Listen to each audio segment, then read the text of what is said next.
Hello बच्चों, आपका स्वागत है मेरे चैनल केमिस्ट्री अड्डा में। मैं Surendra Kumar, assistant professor DAV college Kanpur.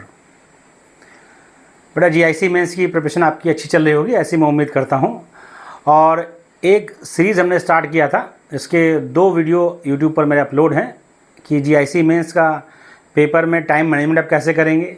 और जो एक पेपर हो चुका है, जीआईसी मेंस का एक पेपर हो चुका है और आश्रम पद्धति का एक पेपर हो चुका है, तो उसको हम लोग डिस्कस करने का स्टार्ट किया था हम लोगों ने। तो सेक्शन ए में जिसमें 25 नंबर क्वेश्चन आते हैं, उसका 2 क्वेश्चन डिस्कस हो चुका है। वो दोनों के वीडियो अपलोड है मेरे चैनल पर। और यदि अभी तक आपने मेरा चैनल सब्सक्राइब नहीं किया है तो सब्सक्राइब कर लीजिए, ताकि आपको जैसे ही वीडियो अपलोड होगा आपको उसकी इन्फॉर्मेशन मिल जाएगी। और मेरा ऐप भी है केमिस्ट्री अड्डा बाय सुरेंद्र सर, उसे भी आप प्ले स्टोर से डाउनलोड कर सकते हैं। तो प्रीवियस ईयर पेपर वहाँ से आपको मिल जाएगा।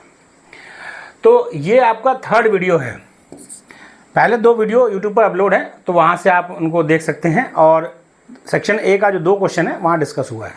क्वेश्चन 3rd सेक्शन ए का बात हो रही है। यह इसमें 2 पार्ट था, ए और बी। दोनों पार्ट 12.5 नंबर के हैं, तो 25 नंबर हो गया। तो हमने उसमें पहले वाले वीडियो में बता रखा था कि आपको टाइम मैनेजमेंट करना है। देखिए फिक्स नहीं है, लेकिन कोशिश करनी है कि आपको जो 25 नंबर क्वेश्चन है उसे 15 मिनट में ख़त्म करने की कोशिश करनी है। 17-18 हो जाए, लेकिन ऐसा ना हो कि 25 नंबर क्वेश्चन आप आधा घंटा 45 मिनट कर रहे हैं, तो कोई फ़ायदा नहीं, नुकसान हो जाएगा, आपका आगे क्वेश्चन छूट जाएगा। तो 15 मिनट कहा है तो 16-17 तक प्रयास करें, कंप्लीट हो जाए। क्वेश्चन पढ़े क्या दिख रहा है बेटा। 2 क्वेश्चन हैं आपके 12.5 नंबर के, और दोनों क्वेश्चन आपके फिजिकल के हैं। खास बात क्या है, इसमें आपने जो क्वेश्चन पूछ रहा है उसे जस्टिफाई कर दिया, आंसर प्रॉपर वे में लिख दिया, तो आपको 100% मार्क्स मिलने की पूरी संभावना है, क्योंकि इसमें कोई इफ बट नहीं है कि आपका नंबर कहीं कटेगा। तो चलिए स्टार्ट करते हैं हम। पहला क्वेश्चन जो है 2 पार्ट है, 3rd का ए हम डिस्कस करते हैं। तो आपको वहाँ पर जो मिलेगा जीआईसी में क्वेश्चन पेपर भी मिलेगा, जो आंसर शीट आपको लिखने के लिए मिलेगी उसमें क्वेश्चन राइट होगा, लिखा हुआ क्वेश्चन होगा। आपको उसके नीचे नंबर ऑफ़ पेज गिवन होंगे, जिसमें उसमें आंसर को लिखना होगा। तो नंबर ऑफ़ पेज कभी आपको कम नहीं पड़ेगा, हमेशा ज़्यादा ही रहेगा। तो आपको ध्यान रखना कि पेज भरने के चक्कर में ऐसा ना हो कि आप ज़्यादा समय दें। जो कंटेंट आपको लगता है, जो कुछ तैयार है, उसको लिखें और अगले क्वेश्चन पर जाएं। पहले क्वेश्चन की बात करते हैं। क्वेश्चन क्या समझिए, explain critical constant of gases and right their relations with van der Waals constant. Critical constant की बात की जाए तो क्रिटिकल कांस्टेंट कौन कौन से हैं? Critical temperature, critical pressure, critical volume. ये 3 क्रिटिकल कांस्टेंट हैं। इसका आपको डिफिनीशन लिखना है, इसकी वैल्यू लिखनी है, और उसके बाद क्या करना है, इनका रिलेशन लिखना है। और आपको ए और बी जो वंडरवॉल कांस्टेंट है उसके बारे में बताना है कि इससे हमें क्या जानकारी मिलती है, और चाहे तो आप उसकी यूनिट भी लिख दें। यदि इतना आप आंसर में लिखते हैं तो आपका आंसर कंप्लीट है, कहीं कोई कमी नहीं है। आप उसमें फालतू चीज़ें ऐड करेंगे तो आपका टाइम भी जाएगा, उससे कोई अलग से मार्क्स आपको नहीं मिलने। क्योंकि क्वेश्चन ये है कि explain critical constant of a gases and right there relation with van der Waals constant. तो ये आपका क्वेश्चन है। तो स्टार्ट करते हैं। पहला हम क्रिटिकल टेम्परेचर, क्रिटिकल टेम्परेचर को रिप्रेजेंट करते हैं TC से। ये क्या होता है बेटा? टेम्परेचर अबव विच, बहुत कॉमन डिफिनीशन है, आपको खूब अच्छे से याद है। टेम्परेचर अबव विच गैसेस, क्योंकि पर्टिकुलर गैस का होगा तो gas can not be liquefy however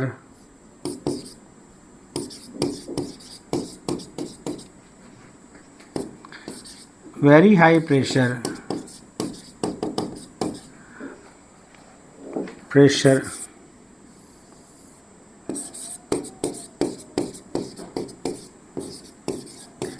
apply on the gas। यानी यह वह टेम्परेचर है जिसके ऊपर किसी गैस को लिक्विफाई नहीं किया सकता, चाहे आप उस पर कितना भी प्रेशर लगा लो। तो आपने ये बात पूरी कर दी। Temperature above which gas can not be liquefy however very high pressure apply on the gas. ठीक, ये बात क्लियर हो गई। तो जैसे आप इसको बता सकते हैं मतलब एग्जाम्पल समझाने के लिए।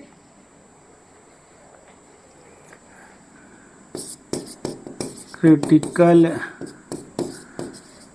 Temperature of CO2। CO2 का हर जगह दे रखा है is 31.1 degree centigrade. Hence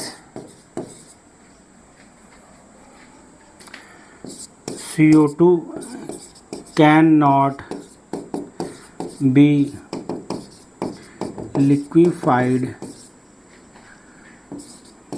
above 31.1 degree centigrade।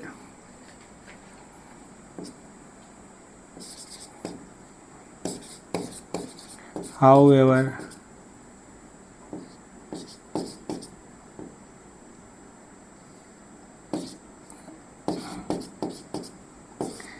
extreme high pressure apply। तो आपने एक एग्जांपल याद है, आपको एग्जैक्ट टेम्परेचर याद है बेटा तभी लिखिए, नहीं याद है तो कोई दिक्कत नहीं, आपने अपनी बात पूरी कर दी। तो यह डिफिनेशन यहीं पर हो गई। यदि आपको ध्यान है तो एक CO2 का एग्जांपल जो भी आप बुक्स पढ़ोगे उसमें CO2 वाले का क्रिटिकल टेम्परेचर जो दे दो बहुत का रखा है, किसी एक का यदि आपको याद है तो अपनी बात रख दीजिए कि भाई कार्बन डाइऑक्साइड का क्रिटिकल टेम्परेचर क्योंकि 31.1 डिग्री सेंटीग्रेड है, तो इससे ऊपर टेम्परेचर पर आप CO2 को लिक्विफाई नहीं कर पाओगे, आप कितना भी प्रेशर लगा दो। ठीक, क्योंकि बेटा आपको समझा रहा हूँ तो आपको लगेगा सर आपको तो बहुत समय लग रहा है, बेटा मुझे समझाना है इसलिए समय लग रहा है, वरना लिखना होगा तो दोनों क्वेश्चन 15 मिनट के अंदर आप लिख लोगे। ठीक, अब इसकी वैल्यू जो है आपको ध्यान होनी चाहिए। TC = 8A/RB, ये आपका क्रिटिकल टेम्परेचर का रिलेशन है। उसने क्या रखा है, where A and B are van der Waals constant, क्योंकि इसने वंडर वाल कांस्टेंट के लिए बात कही है। आर आपका एक बार बता दो, बाकी हर बार बताने की यूनिवर्सल गैस कांस्टेंट। ओके, तो आपका क्रिटिकल टेम्परेचर इट्स ओके हो गया। नेक्स्ट आपका जो है वो है क्रिटिकल प्रेशर है। नेक्स्ट आपका है critical pressure. Critical pressure, critical pressure ये क्या होता है, द मिनिमम प्रेशर required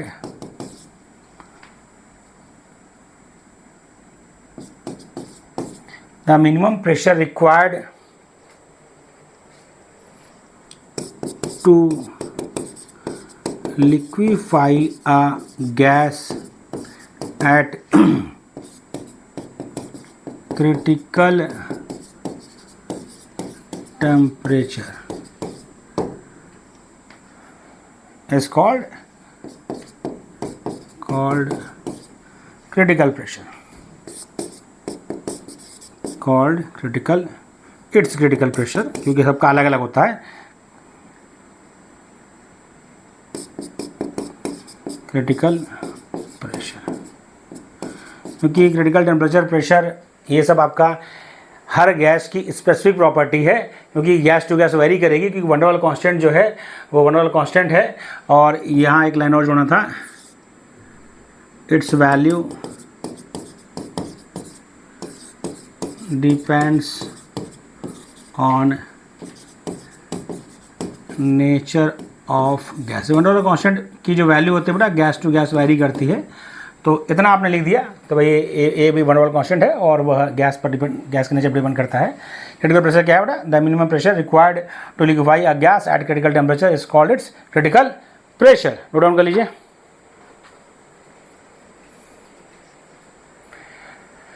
तो PC =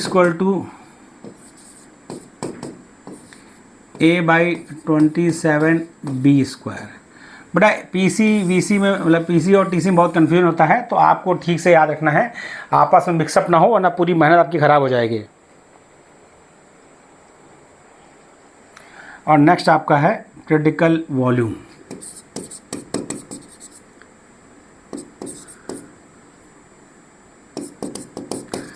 क्रिटिकल वॉल्यूम ये क्या होता है? Volume occupied by 1 mole of gas at critical temperature and critical pressure। और ये होता है VC = 3B। VC = 3B। तो देखिए आपने क्या कर दिया बेटा, क्रिटिकल टेम्परेचर की डिफिनीशन बता दी, वन वाला कांस्टेंट के साथ उसका रिलेशन दिखा दिया। क्रिटिकल प्रेशर की डिफिनीशन बता दी, वन वाला कांस्टेंट के रूप में उसका डेरिवेशन मतलब वो रिलेशन बता दिया। क्रिटिकल वॉल्यूम की डिफिनीशन बता दी, उसका रिलेशन बता दिया। तो आपने अपना क्वेश्चन 75 के अलावा 80% पूरा कर दिया। अब आते हैं, इन दोनों का रिलेशन कंबाइंड भी लिखना होगा आपको। तो वो आपका होता है PCVC = 3/8RTC। PCVC ये सब बड़ा ऑब्जेक्टिव में खूब पूछे जाते हैं, तो आपको इसके बारे में पता है। या PCVC = RTC = 3/8। क्या करेंगे, कितना हो जाएगा? 8 तारीख 24 बज गया 6, 56, 4 8 5 40। ये आप कर दोगे तो ये रिलेशन भी आपका हो जाएगा।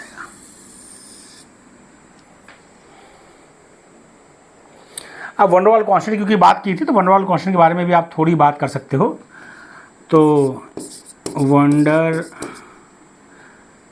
वाल्स कांस्टेंट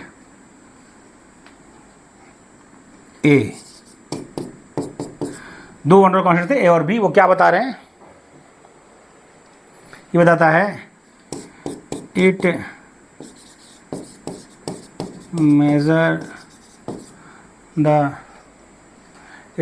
measure the ऐसे लाइन खींच दें, force of attraction between gas molecules.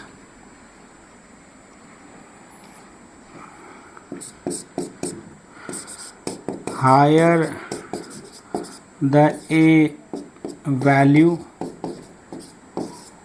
for gas, easier the gas to liquefy। तो आपने A के बारे में पूरी बात अपनी बता दी।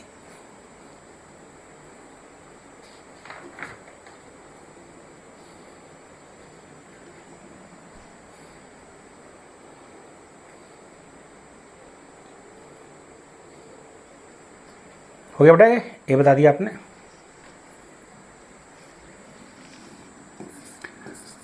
वंडर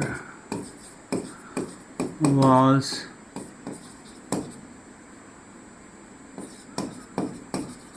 कांस्टेंट बी भाई, क्योंकि आपने एक बार बात कर ली थी, तो अब क्या है ये भी बता दीजिए, क्योंकि उसने कह रखा था रिलेशन, तो रिलेशन में बता दिया, काम पूरा हो गया। लेकिन ये भी आप बता देंगे तो ठीक है, बात पूरी हो जाएगी इसकी।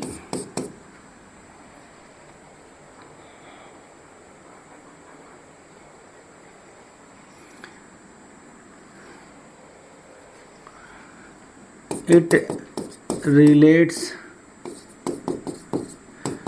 incompressible, यानी जो कंप्रेस नहीं कर सकते, it relates incompressible volume of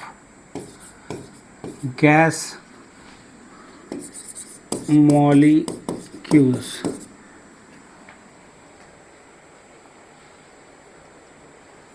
तो ये आपका हो गया पूरी बात। आपने क्या क्या बताया, मैं एक बार थोड़ा रिकॉल कर दूं। क्वेश्चन था आपका ये, explain critical constant of gases, critical temperature, critical pressure, critical volume आपने बता दिया। राइट देयर रिलेशंस वो बता दिया with van der Waals constant, तो आपने क्रिटिकल टेम्परेचर का डिफिनेशन बता दिया, एक आपने CO2 एग्जाम्पल लेकर उसे समझा दिया। फिर उसके बाद आपने रिलेशन उसका वन डेर वाल कांस्टेंट के साथ बता दिया।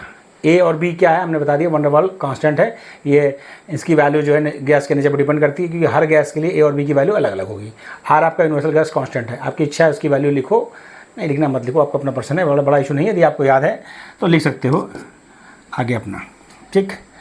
यूनिट के साथ याद हो तो तभी लिखिएगा, वैल्यू लिखने की जरूरत नहीं है। तो 0.0821 लीटर ATM पर केल्विन पर मोल, ठीक। तो आपको याद है लिख दीजिए। क्रिटिकल प्रेशर क्या है बता दिया हमने, minimum pressure required to liquefy a gas at critical temperature is called critical pressure, और इसका relation with van der Waals constant आपने लिख दिया। क्रिटिकल वॉल्यूम क्या है ये आपने बता दिया, volume occupied by 1 mole of gas at critical temperature at critical pressure, इसका रिलेशन लिख दिया। फिर इसका ओवरऑल रिलेशन आपने लिख दिया, PCVC इक्वल टू 3/8 RTC या PCVC by RTC equal to ये। फिर आपने van der Waals constant A क्या बता रहा है वो बता दिया, van der Waals constant B क्या बता रहा है वो बता दिया। तो ये आपका कंप्लीट आंसर है। ये आपको लग रहा होगा सर आपको लिखने में बहुत समय लगा, तो बेटा मुझे आपको समझाना है, वरना आपको 7.5 से 8 मिनट में ये पूरा आप लिख लोगे। 15 मिनट आपको 25 नंबर वाले क्वेश्चन के लिए हम अलॉट हमने कर रखा था लगभग टाइम मैनेजमेंट के हिसाब से, तो 7.5 मिनट में ये क्वेश्चन लिखा जाएगा। और ये जो आपने लिखा है इसमें आपका नंबर 12.5 या 12 वो दे ही देगा, क्योंकि आपने बहुत प्रॉपर वे में एक्सप्लेन करके दिया है। बाकी ग्राफ बनाना, बाकी चीज़ बनाना, ये सब आपको भैया लगता है तो आप बना सकते हो, लेकिन उसकी कोई नीड नहीं है। अब आते हैं अगले क्वेश्चन पर। ये क्वेश्चन देखिए बहुत अच्छा क्वेश्चन है। ली चैटरजी प्रिंसिपल का क्या कह रहा है, discuss the application of Le Chatelier principle in the equilibrium. उसने रिएक्शन आपको बता रखी है, इसी रिएक्शन के लिए आपको ली चैटरजी प्रिंसिपल एक्सप्लेन करना है, ठीक। तो ये ध्यान रखिए, तो पहले आप लिखेंगे ली चैटरजी प्रिंसिपल, ली प्रिंसिपल, क्योंकि पहले आप प्रिंसिपल बता दोगे तो बात थोड़ा ठीक लगेगी। ली चैटरजी प्रिंसिपल क्या है भाई, Le Chatelier principal,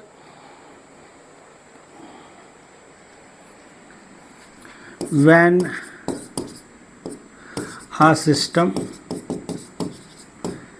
is in equilibrium,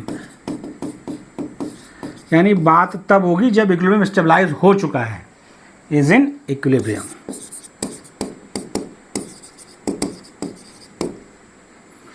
then any change in, change क्या कर सकते हो बेटा, concentration, concentration, temperature,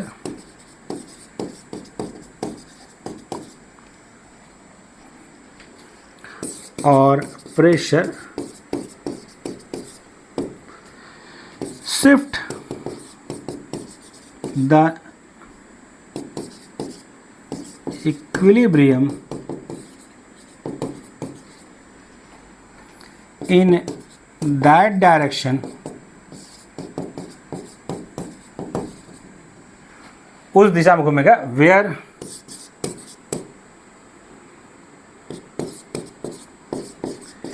effect of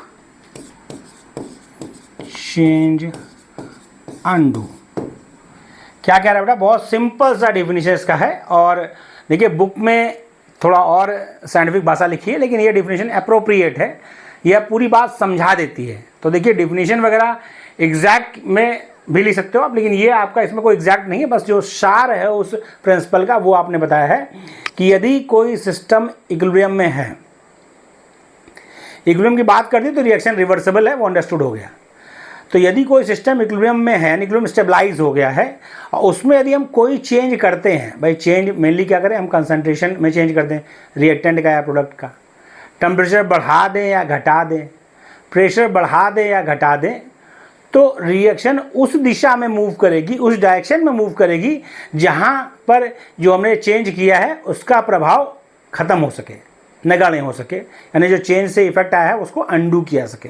तो वही मैं इसमें बोला हूँ, when a system is in equilibrium then any change in concentration, temperature or pressure shift the equilibrium in that direction where effect of change undo। एकदम बहुत सिंपल भाषा में कंप्लीट डेफिनेशन हो गई। अब आप इसको लिखेंगे, यह रिएक्शन जो लिख रखी है, देखिए जो रिएक्शन लिखी है उसमें एक चीज़ आपको समझनी है कि जो रिएक्शन लिखी है यह डिसोसिएशन ऑफ PCl5 है। एक चीज़ उसने यहाँ पर हिडन रखी है, बड़ा यदि आप बॉन्ड को ब्रेक करोगे, PCl5 को ब्रेक करोगे तो आपको बाहर से जो है एनर्जी देनी पड़ेगी, हीट देनी पड़ेगी। तो यानी यह जो प्रोसेस हो रहा है यह गिवन डायरेक्शन में एक इंडोथर्मिक प्रोसेस है। तो ये जब आप लिखोगे तो अब आप स्टार्ट यहाँ से करोगे, PCl5, ध्यान रखना है इक्वेशन जब आप इक्विलिब्रियम की लिख रहे हो तो सभी चीज़ों गैसेस लिखोगे आप, वरना आपकी बात में नंबर हर जगह कटेगा, क्योंकि आप भाई टीचर यदि वो रहेगा तो फिर वो नंबर काटने का उसको बहाना मिल जाएगा। फिर ये लिखोगे और यहाँ डेल्टा H जो है वह आप पॉजिटिव करोगे और लिखोगे एंडोथर्मिक प्रोसेस, इस साइड में लिखोगे एंडोथर्मिक प्रोसेस। अब आप लिखोगे पहला change in concentration, change in concentration, ये आपने जो डेल्टा एच लिख दिया तो वो बता दिया कि इस डायरेक्शन में एंडोथर्मिक है, भाई अंडरस्टूड है। वो आपको इतना लिखने की जरूरत नहीं कि PCl5 डिसोसिएशन रिएक्शन है, तो चाहे तो आप लिख सकते हो, यहाँ आपको लग रहा है तो आप लिख दो reaction is dissociation of PCl5 so it is endothermic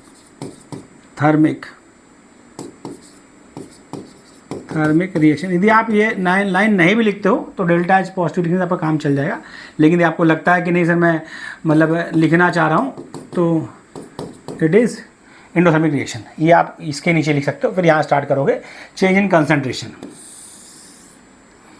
अब इसमें आपका ए आएगा, इफ PCl5 इज एडेड, भाई सीधी बात है एडेड वाला ही करो तो अपने आप दूसरा, इफ PCl5 इज एडेड तो क्या होगा, then reaction moves in forward direction. एक ही चीज़ को कई तरह से मत कहिए, उससे क्या है कि आपका लिखना बहुत ज़्यादा बढ़ेगा और कोई बहुत ज़्यादा आपको बेनिफिट उससे मिलेगा नहीं। तो किसी एक चीज़ को पकड़िए, यदि आपने एडिशन माना है तो एडिशन तरह लिखिए, if PCl5 is added then reaction moves in forward direction and PCl3 and Cl2 form. Okay, यदि आप ऐड करोगे, ये भी गैसेस लिख दो, तो रिएक्शन आपकी फॉरवर्ड डायरेक्शन में जाएगी और PCl3 Cl2 बनेगा। एक तो ये बात हो गई। दूसरा आपका ये नोट डाउन होगा बेटा, नेक्स्ट पेज पे लिखता हूँ कि यहाँ पर जो है हौच पौच होगा। यदि PCl5 ऐड करो बेटा, यहाँ आप ऐड करोगे तो इसके प्रभाव खत्म करना है, तो सीधी बात रिएक्शन फॉरवर्ड जाए ताकि जो आपने PCl5 ऐड किया है वह कंज्यूम हो सके। भाई लिचर ने यही तो कहा कि रिएक्शन उधर घूमेगा जहाँ जो आपने चेंज किया उसका प्रभाव खत्म किया सके। तो यदि आप PCl5 ऐड कर रहे हो तो रिएक्शन फॉरवर्ड जाएगी, तो जो आपने PCl5 ऐड किया है वह कंज्यूम्ड हो जाएगा, तो क्या हो जाएगा, फॉरवर्ड एक्शन।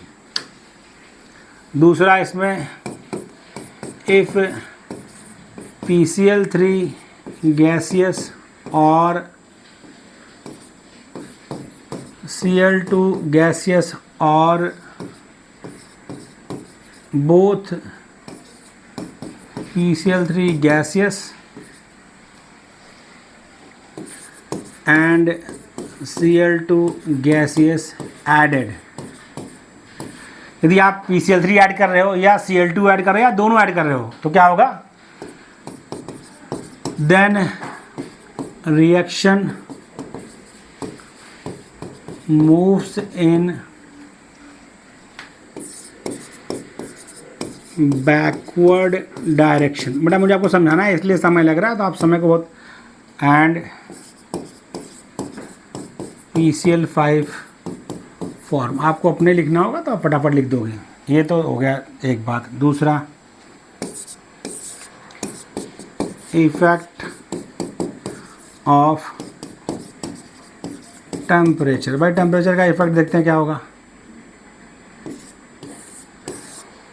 इसमें क्या क्या हो सकता है। ऑन इंक्रीजिंग टेम्परेचर, भाई टेम्परेचर बढ़ाते हो आप तो क्या होगा। तो बेटा आपने रिएक्शन में साफ साफ बता रखा है कि फॉरवर्ड डायरेक्शन में वो एंडोथर्मिक है, तो ऑन इंक्रीजिंग टेम्परेचर क्या होगा, reaction moves in forward direction and PCl3 and Cl2 gaseous form। बस आपने इतना लिख दिया बहुत, क्योंकि आपने एंडोथर्मिक बता रखा है तो अब बहुत ज़्यादा उसी चीज़ को मथने की ज़रूरत नहीं है कि वह फॉरवर्ड डायरेक्शन में एंडोथर्मिक है इसलिए ऐसा हो, तो आपने एंडोथर्मिक बता दिया तो वो अंडरस्टूड है। On increasing temperature reaction moves in forward direction and PCl3 and Cl2 form. अब उस चीज़ को आप फिर से लिखोगे कि since reaction is endothermic, in endothermic reaction on increasing temperature reaction move in forward direction. तो इतना लंबा कि मुझे नहीं लगता कोई नीड है क्यों, तो आपने ये लिखा भाई क्योंकि आपने रिएक्शन जब ड्रॉ की है तभी आपने बता दिया एंडोथर्मिक है। तो on increasing temperature reaction moves in forward direction और यह फॉर्म हो रहा है। ये आपने पूरी बात कर दी। अब टेम्परेचर डिक्रीज करते हो तब क्या होगा, ऑन डिक्रीजिंग टेम्परेचर घटाओगे तो क्या होगा बेटा, तो उस समय रिएक्शन मूव्स इन बैकवर्ड डायरेक्शन, तो PCl5 इज फॉर्म्ड। वो बात अलग है, थोड़ी देर बाद आपका फिर जो है रिएक्शन स्टेबलाइज हो जाएगा इक्विलिब्रियम, लेकिन क्या फ़र्क पड़ेगा उसकी बात कर रहा है। तो जो फ़र्क पड़ेगा उसी की हम बात कर रहे हैं। बहुत आगे तक की बात करके आप कंफ्यूज एग्जामिनर को नहीं करना है। Effect of pressure, effect of pressure, effect of pressure. तो इसमें दो चीज़ें हैं ऑन प्रेशर। तो आप इसमें लिखोगे डेल्टा Ng के बारे में। डेल्टा Ng क्या होता है, equal to number of moles of gaseous products minus number of moles of gaseous reactants. तो गैसेस मोल कितने थे भाई, PCl3 और Cl2, यानी 2 मोल गैसेस के प्रोडक्ट थे और 1 मोल गैसेस रिएक्टेंट यानी 1 है। पॉजिटिव में आ रहा है ये किस में आ रहा है बेटा, पॉजिटिव में।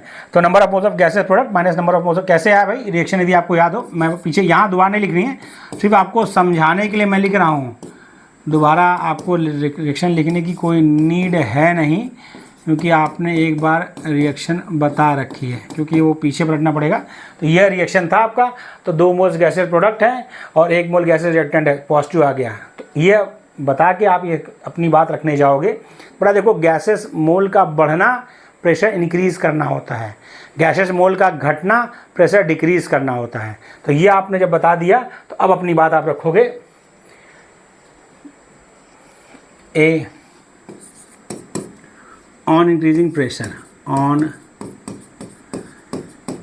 इंक्रीजिंग प्रेशर, तो प्रेशर आप बढ़ा रहे हो। तो भाई सीधी बात है, ली चैटल ने कहा कि हम मतलब रिएक्शन उधर मूव करेगी जहाँ उसका जो चेंज किया आपने उसका प्रभाव खत्म किया सके। तो आपने प्रेशर बढ़ाया, तो प्रेशर बढ़ाने पर रिएक्शन उधर मूव करेगी जहाँ प्रेशर घटे। प्रेशर घटेगा किधर, जहाँ पर आपका गैसेस मोल्स कम है। तो ऑन इंक्रीजिंग प्रेशर रिजल्ट आप लिखोगे, reaction moves in backward direction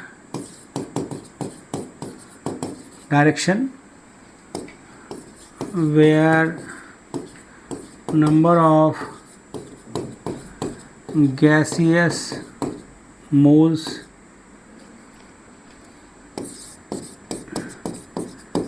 decreases. दूसरा आपका क्या है, यानी क्या होगा बेटा, PCl5 फॉर्म्ड होगा, ठीक। और क्या है, ऑन इंक्रीजिंग प्रेशर, इंक्रीजिंग बताइए, डिक्रीजिंग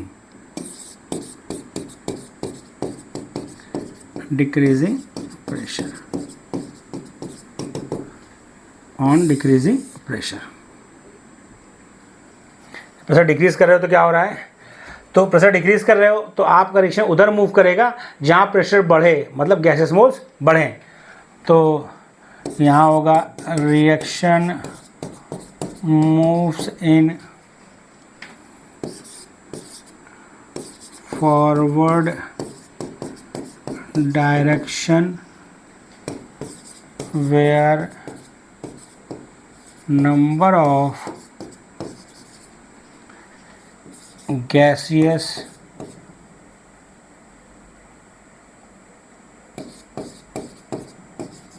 moles increases।